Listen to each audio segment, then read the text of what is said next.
ကျွမ်းကျင်တဲ့လုပ်ကြံတက်ဖြတ်သူတဦးကကားတစ်စီးရဲ့စီတိုင်ကီမှာဘုံကိုလာကတ်သွားခဲ့ပေမဲ့ကားမောင်းနေတဲ့အမျိုးသားကတော့ဒါကိုလုံးဝသတိမထားမိပါဘူး။ဘုံပေါက်ကွဲဖို့စက္ကန့်ပိုင်းလိုမှာကားထဲကိုစိတ်အနှောင့်အယှက်ဖြစ်စရာရင်ကောင်တစ်ကောင်ပြန်ဝင်လာခဲ့ပါတယ်။အဲ့ဒီအမျိုးသားဟာရင်ကောင်ကိုမောင်းထုတ်ဖို့ကြိုးစားပေမဲ့မရတဲ့အဆုံးကားကိုလမ်းဘေးမှာထိုးရက်လိုက်ပါတယ်။ဘုံပေါက်ကွဲဖို့တစ်စက္ကန့်လိုမှာရင်ကောင်ဟာကားရဲ့ဘုံရှိတဲ့နေရာနားကိုနားလိုက်တဲ့အချိန်မှာပဲအဲ့ဒီလူကသူ့ရဲ့ဖက်နှက်နဲ့ရင်ကောင်ကိုရိုက်ချ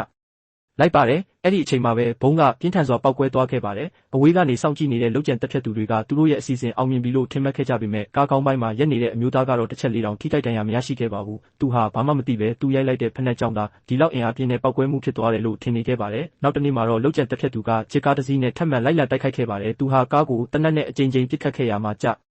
ဒီစံတတောင်းကစီတိုင်ကီကိုထိမှန်သွားပြီးစီတွေပန်းထွက်လာခဲ့ပါတယ်။ကားမောင်းနေတဲ့အမျိုးသားကတော့ဖုန်းပြောရင်းနဲ့ဘာမှမသိပဲကားမီးချစ်ကိုအပြင်ကိုပစ်လိုက်ရာကနေလမ်းပေါ်ကစီတွေနဲ့ထိမိပြီးမီးကြီးကျယ်လောင်ကျွမ်းသွားပါတယ်။ကန်ဆိုးတဲ့လုပ်ကြံတက်ဖြတ်သူဟာသူကိုယ်တိုင်ရှို့တဲ့မီးတွေကိုကားနဲ့မောင်းဝင်မိပြီးကားက6ထဲပြုတ်ကျပောက်ကွဲသွားခဲ့ပါတယ်။လုပ်ကြံ